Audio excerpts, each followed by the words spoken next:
Okay, guys, welcome back to this lecture on sociolinguistics and education. This is, in fact, our last lecture for the semester.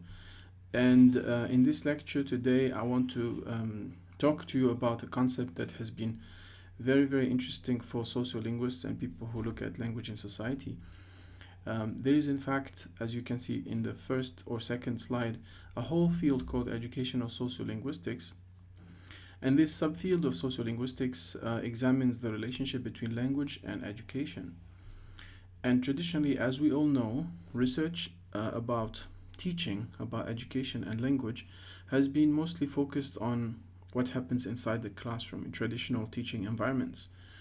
But now, more and more, research is looking at how people learn languages, how people are educated into languages outside the school settings. And I've provided one reference here, relatively recent.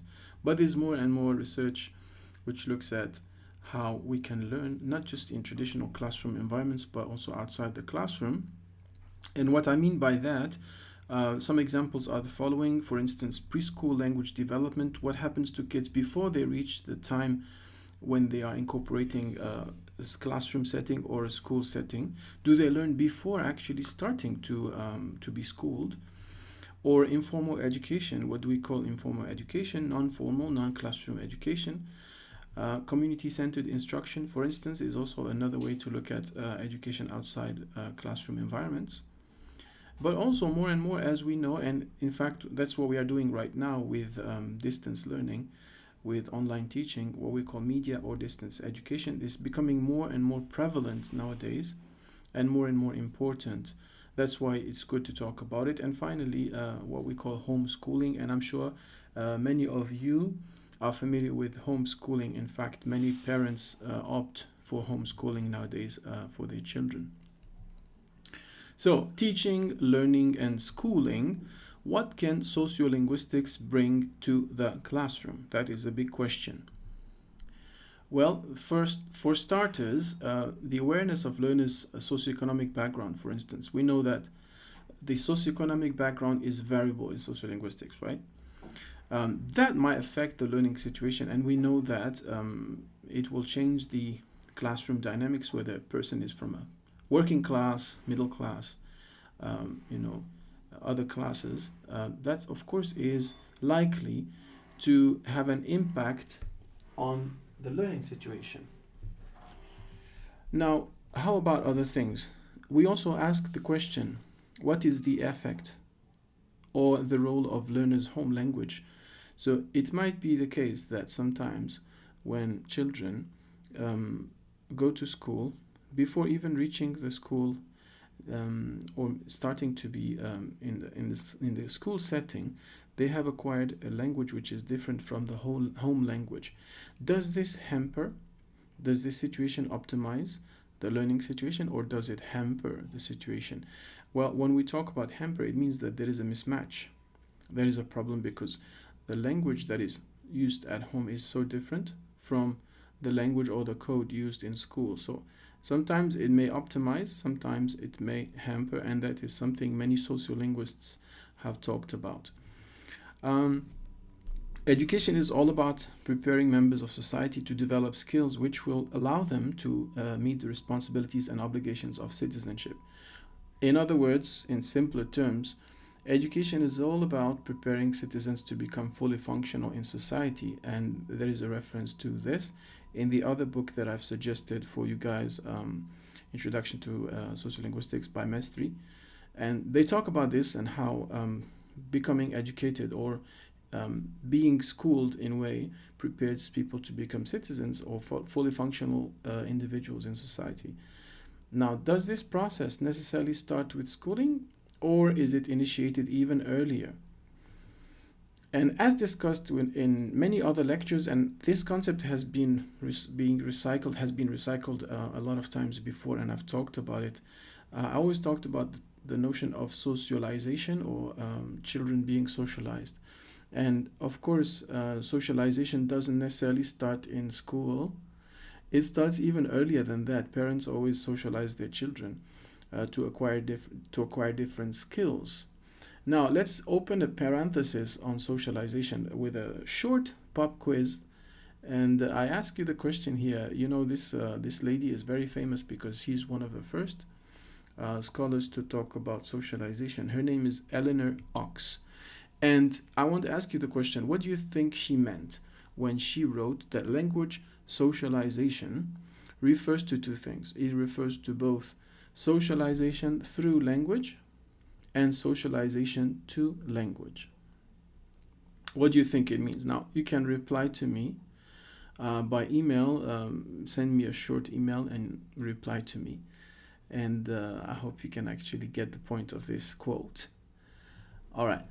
Now, let's talk about socialization with one of the earliest studies about language socialization comes from Schifflin and Ox in 1986, and they both state that one critical area of social competence, what is social competence? Is being able to be competent socially, to be able to deliver a number of functions, to do a number of things in society.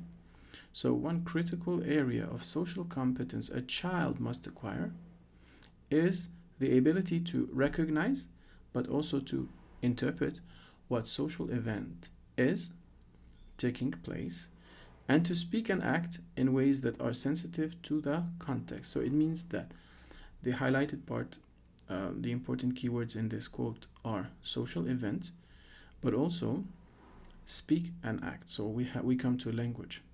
So we have an interaction between socialization plus social event in addition to language. Now, we haven't really explained social events. So I'm going to give you a few social events, but this is just an illustration, and it's of course not an exhaustive list. You can come up with your own social events. You can think of other social events, but first one is attending a religious service. And you can think that attending any religious service, regardless of the religion, entails a number of actions, entails a language package, expressions, and of course, this is something that we are socialized to. It means our parents, our peers, our community members will tell us how to act and what to say in these social events. That is socialization, right? That's a prime example of socialization. Any other thing, which is probably a bit more informal, hanging out with friends. That's another social event. We know what we say when we are with friends. There are certain things that are appropriate to say, given the situation. That comes with language, comes with behavior. Pragmatic scholars will talk about speech acts. Other things will be another social event will be going for a job interview. Whenever we go for a job interview, there are certain things we should say that are appropriate to the situation, to the social event. And how do we learn that? Well, some people will teach us that explicitly, and sometimes we learn through experience, sometimes we learn the hard way, like in this picture. What are the things to do and things not to do or to avoid during job interviews, for instance. And this all comes back to the notion of how do we learn this? Well, we are socialized. We function in society. Sometimes we learn in school, we learn in workshops, we learn in seminars how to behave in job interviews, but sometimes we learn through our socialization, through our life experience. And that is about education and society. Closing a business deal also is a set of behaviors, a set of language expressions, things we say, things we do. This is also a social event. Attending family counseling session or holding a telephone conversation. So this implies more technical skills, more technical language, and also might refer us to a need to attend formal training. All right, so that is about social events.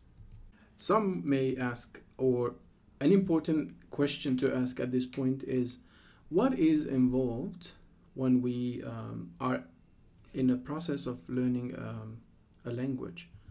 what do we mean by learning a language, and what are the different modules that are important when it comes to acquiring language competence, the ability to speak a language. So language competence basically means the ability to speak a language. So what is involved? If we purely talk about sociolinguistics, because we are more concerned about language and society being functional in society, or to borrow the earlier definition that I've talked about, um, to become fully functional citizen in society, language competence is what enables speakers to use language appropriately in social situations. So this is from the perspective or the standpoint of language and society, or sociolinguistics. However, if we travel back in time in 1965 and up till today, because it is still a big paradigm in language acquisition theory, the notion of competence in linguistic theory, to quote Chomsky, involves the following. Linguistic theory is concerned primarily with an ideal speaker, listener, speaker slash or dash listener, in a completely homogeneous speech community who knows its language perfectly and is unaffected by such grammatical irrelevant conditions, so he calls them irrelevant conditions, as memory limitations, distractions, shifts of attention and interest, and errors in applying his knowledge of the language in actual performance. So these irrelevant conditions, I have actually placed them in a box for you to identify. So in view of this, Chomsky's description here is very tantamount to the description of a device, machine, or language processor. So basically, it kind of reminds us of a device, something really an ideal. We know in society, or we know in real life, there's no such thing as an ideal speaker hearer or speaker listener, and there's no absolutely 100% homogeneous speech community. So these are more idealized situations, and if we shift back to that diagram about language competence here, grammatical competence, purely speaking, it involves the mastery of one of these four modules: vocabulary, syntax, phonology, morphology, and it's not really relating to the ability to be fully functional in society. So what is the role of the context, since we are here shifting back to sociolinguistic competence? The context is, of course, very important, and contextual factors influence the way interactions are carried out. Conversations are different depending on a number of things. If we change a few things, then the conversation will also change. So if we talk about participants, topic, activity surrounding the conversation or the interaction, and the role of the participants, are they a child, are they a student, are they a parent, etc., but also the place, the location of the interaction, all of these different variables, quote unquote, will affect the conversation, and we have talked about this a number of times. So let's talk a bit more about the context, and I'll just give you a short activity here. You can think about it at home. I'll just answer the first one for you. Take a few minutes to determine the context where the following utterances might be appropriate. Attention.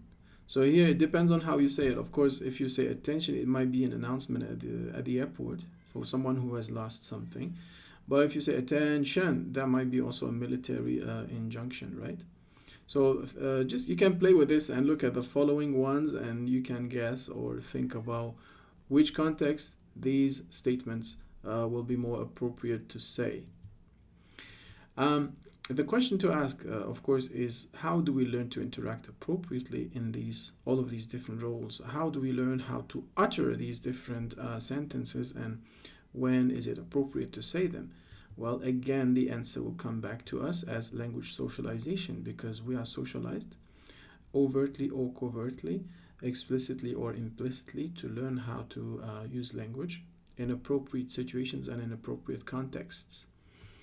Another very important concept here, which relates to the notion of teaching and education, is interactional routines.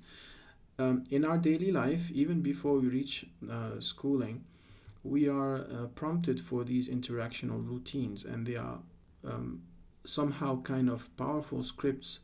A script is something written and something that we prepare to perform something, right? So these routines act as very strong or powerful scripts where language socialization operates. And they are predictable events where language scaffolding occurs, the building of a structure to prepare us to deal with certain situations or contexts or scenarios. So if we take one isolated example, having a telephone conversation in daily life, it's not something that we learn very fast.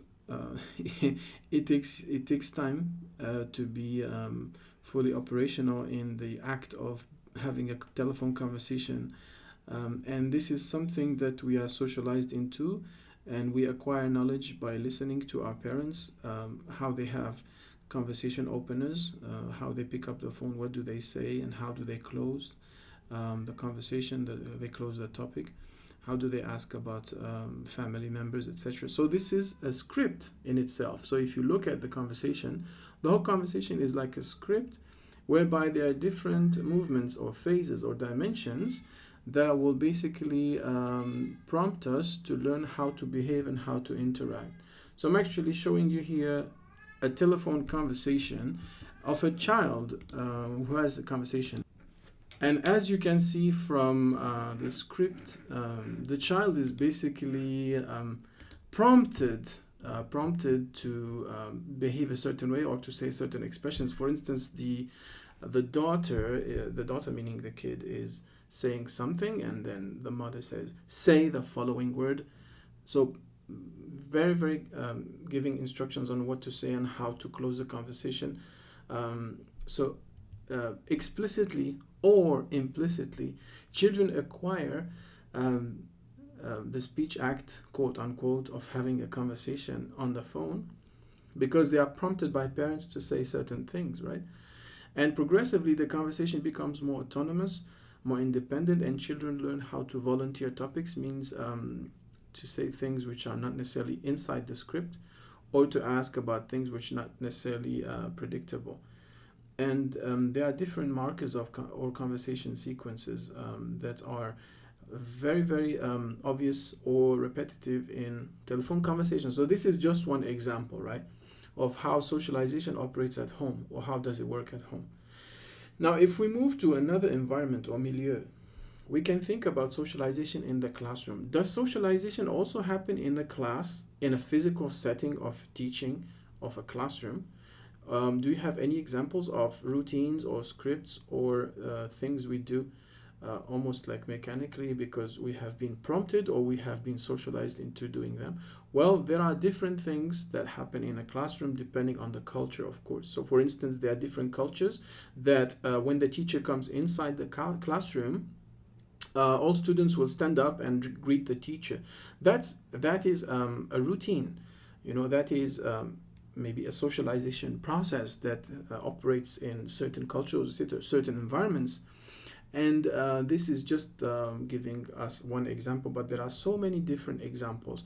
I have here prepared a few questions for you to think about. You don't have to send me the answers to these questions, but they are just questions to make you think about how does socialization happen in classrooms in general, and if we can bring it closer to home to the context of Taiwan, it can make you think about socialization process, the socialization process and the routines that happen inside classrooms. So for instance, the first question, what socialization practices are taught in Taiwanese classrooms, whether implicitly or explicitly, right?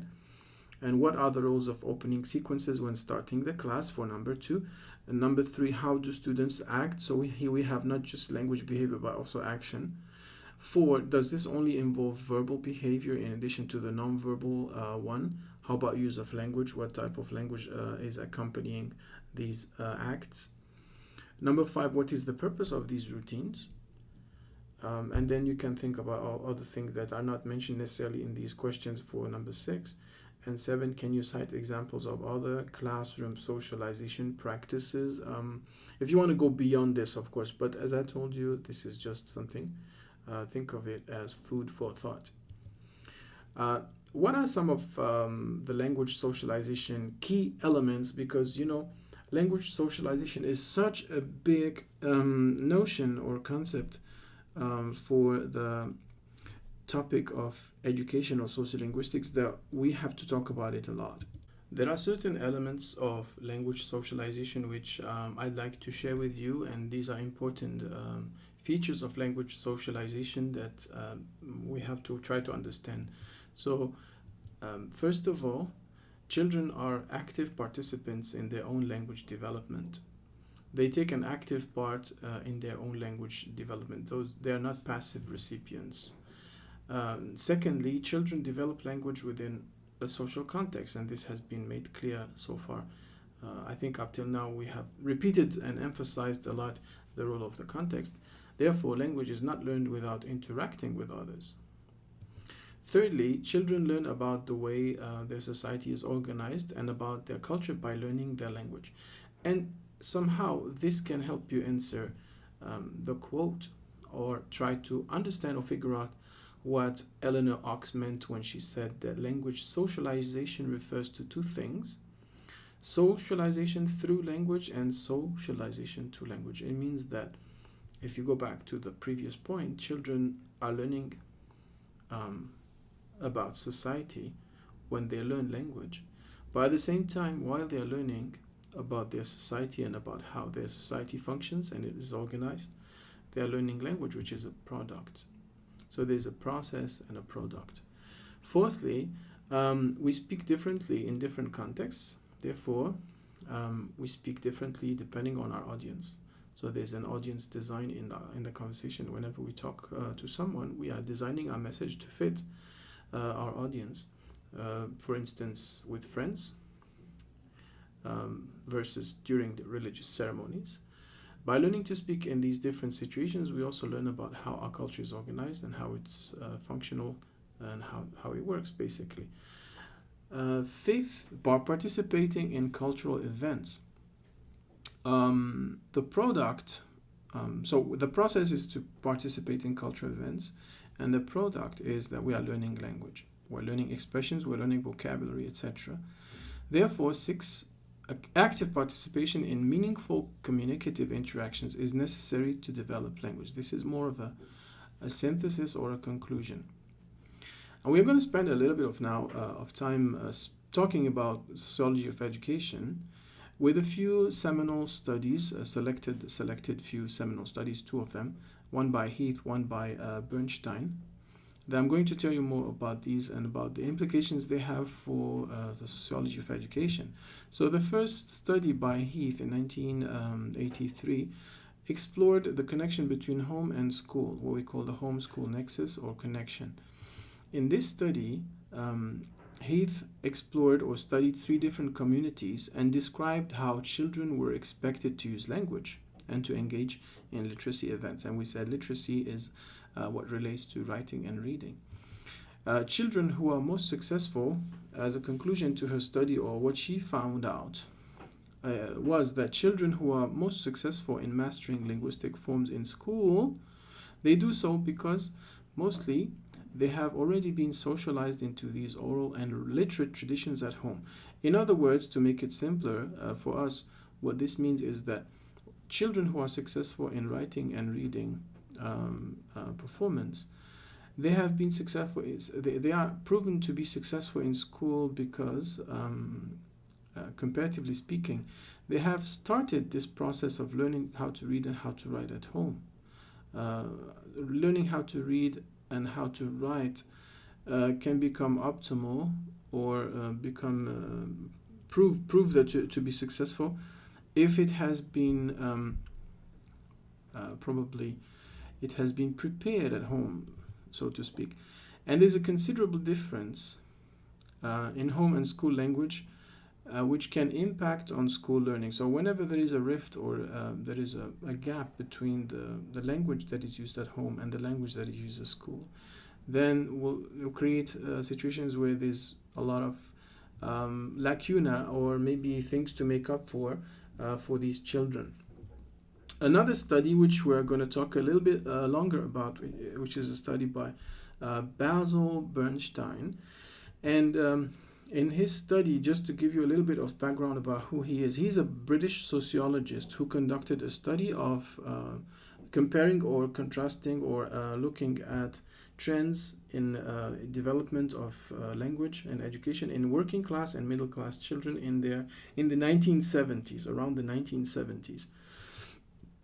And he believed that working class children were at a disadvantage in the school because of their language code. What are the language codes that Basil Bernstein identified? He said, well, there are two codes, there are two types of codes or styles of language use, and children tend to adopt one of these styles depending on which social class they belong to. So there is in the middle and upper middle class what he calls the elaborated code, and there is the restricted code, which is used mostly in the working class or among working class children. How to differentiate between these codes? How are they different? One of his studies involved showing a group of children a strip cartoon and recording their account of what it depicts. So basically, he came to these kids and he showed them a cartoon and he asked them, can you describe what is going on here? Can you tell me what you see in this picture and can you tell me what is going on? So some of the children said things like, they're playing football and he kicks it and it goes through there, it breaks the window and they're looking at it. And he comes out and shouts at them because they've broken it, so they run away, and then she looks out and she tells them off. And then another child would say something along these lines. 3 boys are playing football and 1 boy kicks the ball and it goes through the window. The ball breaks the window and the boys are looking at it, and a man comes out and shouts at them because they've broken the window, so they run away. And then that lady looks out of her window and she tells the boys off. Now we can say that one of them is a bit more elaborate, the purple one, and one is more restricted. So we are going to slowly understand the differences by looking at the next slide, and you can see the underlined parts in the red account and the underlined parts in the purple account of these two kids. And you see that some of them are in fact more explicit, more descriptive, and others you need a lot of context to understand what it, they, she, he are referring to. So to synthesize some of the key differences, just to simplify here, 3 boys were used sometimes rather than they in the elaborated codes. 1 boy rather than he, the ball rather than it, the boys rather than them. And on the left part of your screen you will see the full version, explicitly giving every interactant or participant in this short comic strip the full version of it, outspelling everything, and the other one, it's more of a pronoun that is replacing it. So how would these differences affect someone who was listening to the two accounts, in your opinion? Well, I'll just give you the answer. It will, if you listen to the one with all the pronouns, you will have a hard time putting things together because you don't have the full picture. So you need to rely on contextual cues, and then if the contextual cues are not there and if there's more pronouns, then it's harder for you to put the puzzle together to make up for the missing information or the spelled out complete lexical items or identifiers or agents. And then the second question is, what do you need to understand the first account? The first account that has all the pronouns. What do you need to understand it? Being a sociologist, Bernstein looked at different family circumstances of the working class and middle class families, and this is what he found. He tried to answer the questions: how did these different ways of speaking come about? How did they emerge? What was the source of these differences? And trying to find some patterns here. So in the working class families, let's start with the working class families. He said that these families are characterized by the following traits or characteristics or features. They have low social mobility. What does this mean? It means that especially vertical mobility, meaning being able to climb the social ladder financially, economically. They have low social mobility. If they had a job, they usually wouldn't be able to get promoted, or they would stay for their whole career with the same job, and they are usually low paying jobs. So that was one of the characteristics of working class families. The second one is they had confined, close-knit communities. The community is very, there's a lot of bonding in the community. It's quite close-knit, but it's slightly confined, or rather confined in relation to the other upper class or middle class or other families. Fixed traditional gender roles. What this means is that there's an economic division of labor. The men will do something, the women will do something, and this is probably reminiscent of one study that we've explored in the past about language and gender, of some studies about language and gender, where we talked about how women and men talk differently because of their occupation. Strongly shared assumptions, common experience, and expectations. Now, in view of this, the implications are that language would be more simple, predictable, immediate, and concrete. It would be also more implied due to shared understanding. Remember, this is a shared community, a close-knit, confined community, so there's more implied meaning, shared meaning.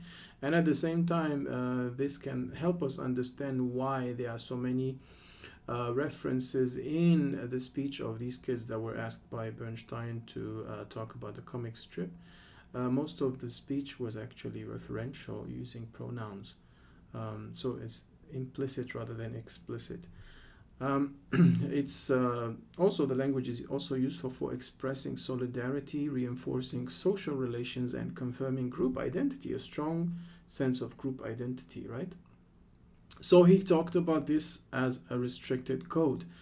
In the second, middle class families, the second group explored, he said that these families were characterized by higher social mobility. So there's like different levels of professional competence and higher social mobility. Negotiated social roles, individual beliefs are more important than communal beliefs. There's also a wide array of diversity, a diversity of experience. And as a result, language is more referential here, expressing individual ideas. It's also at the same time more complex, unpredictable, abstract, being able to talk about more abstract things. And specifically, it has this level or feature of being explicit, being precise. So being able to call things by precise terms or lexical terms. Through precise use of language. So this is called an elaborate code, according to Bernstein. What are the implications for teaching? Because today's lecture is about the sociolinguistics of education. In accordance with his research, he said that the working class students had access to the restricted code through their prior socialization, meaning that the socialization they received at home before reaching school, their home used, parents used a lot of working class restricted code, quote unquote. So that access was guaranteed through the home setting. But as far as the middle class students, they had access to both codes. So they were privileged in a way, because not only could they master the elaborated code, because this elaborated code was used both at home and in school, but they also, in relation to their peers or their friends from working class neighborhoods, they could also be exposed to the restricted code because they interacted with the kids from working class families. So generally schools use the elaborated codes. Why? Why do schools use the elaborated codes? This can ring a bell because if you remember the studies by Leboeuf and African American children, they are concerned, schools are concerned with the introduction of new knowledge which goes beyond existing shared meanings. So that's why the preferred code for schools is the elaborated code. However, working class students are here at a linguistic disadvantage because when compared to middle class students, they are not exposed to the elaborated code. Therefore, we can understand that this will translate into learning difficulties as far as concretely speaking, talking about being able to master skills and language specifically. So one of the caveats, or maybe one of the minus points in Bernstein's research, remember that this research is from the 1970s, so there's a lot of sociological work and sociolinguistic work that has been done since then. However, it's an important key study. That's why I wanted to introduce it to you. So the expressions restricted and elaborated implied deficiency, something missing, especially when we talk about restricted for the working class language. It means there's a deficit, there's something missing, there's something which is imperfect. And sometimes it's quite remote from the truth, because what Bernstein called restricted can be quite elaborate, in fact. As we can relate or maybe remember, there's a lot of language that is not necessarily recognized, not standard, but still has a lot of variety in terms of its syntax, its morphology, its lexicon, what people call or frown upon as slang. It can be also an elaborated code. So in a way, the use of these labels, it's a little bit of a misconstrual of those codes.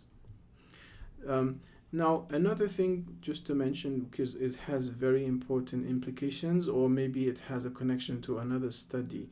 As far as the cultural reproduction and education is concerned, Bernstein's work echoes work by another sociologist called Paul Willis. And in Paul Willis's study of working class kids or youths in an industrial town in England in the 1970s, he also asked the question, or he rather asks another question. He says, why do working class kids get working class jobs?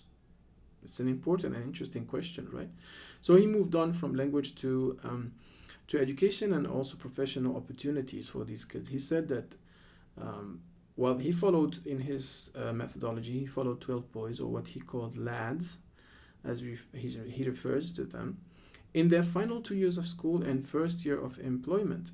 And Paul Willis claims that it's the culture and values surrounding these young men that inform their life choices.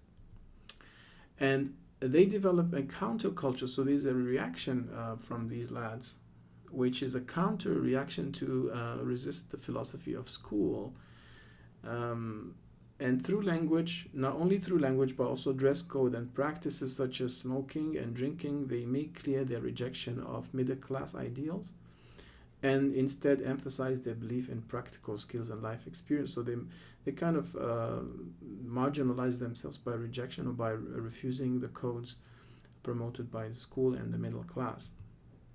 And school success, interesting in this scholar's study, Paul Willis, he says that school success is seen as feminine or sissy and is in opposition to masculinity and work. So another set of implications for another topic in sociology of language, which is language and gender, right? So according to him, school success is seen as feminine or sissy and is in opposition to masculine values and factory work. So you can see the picture here. So maybe this might remind you of the notion of performativity, performing masculinity. Okay, so teachers often have low expectations of the boys, this also in Willis's study, leading teachers to gradually give up on the idea of teaching the boys. And last or penultimate point, schools therefore play a crucial role in reproducing cultural values, economic divisions, and working class trajectories, yes. So that was an interesting ramification or connection to another study by Paul Willis, which has many more implications in addition to language. Final comments now in this last portion of the lecture. Before school, what is the role of the environment? Because when we talked about language and education, and especially the sociolinguistics of education, we said that so much happens for kids before they actually join school. So in the children's network, by the time they arrive in school, children know how to use language in effective ways in their families and communities. So there's been training, there's been preparation by children, by parents, and socialization by parents towards kids to teach them the language of home. And children acquire the grammatical and sociolinguistic rules used by adults and children around them. That makes sense. A child whose family emphasizes displaying information will learn how to do that. He will display what he knows at home and also at school. So what is displaying information? It means display questions. Parents will emphasize on asking questions that will force the kid to display his or her knowledge. So say, what did you do today? What was on TV? What did you read? Can you show me this? How many animals are there on this picture? So all of those display questions, if parents prepare the children, whether they make this choice a voluntary choice or whether this is something that is a common practice at home. In fact, it's very optimal for learning, because once kids reach school, this is one of the privileged questions in the school setting. Most schools work on display questions, and teachers like to ask children display questions. So if kids have been prepared in doing this at home by their parents, then they will excel at displaying knowledge in school. So this is one of the things to think about. Therefore, children acquire different ways of speaking, not merely by overt teaching, by telling children this means that, or instruction, but by becoming members of particular social groups who use language in particular ways. Here, displaying information, learning how to display knowledge. All right, so that is all I have for you today for this lecture. I have in the next slide a set of references which you can look at your own convenience. Some of them are more seminal, it means they are more dated or old, but others are more recent, close to 2019, 2020, which you can have a look at. And for the last slide, it shows you the course readings for this week. There's a selected portion of Holmes' book, and I have also posted for you 2 extra readings which you can have a look at. Well, thanks a lot for your attention.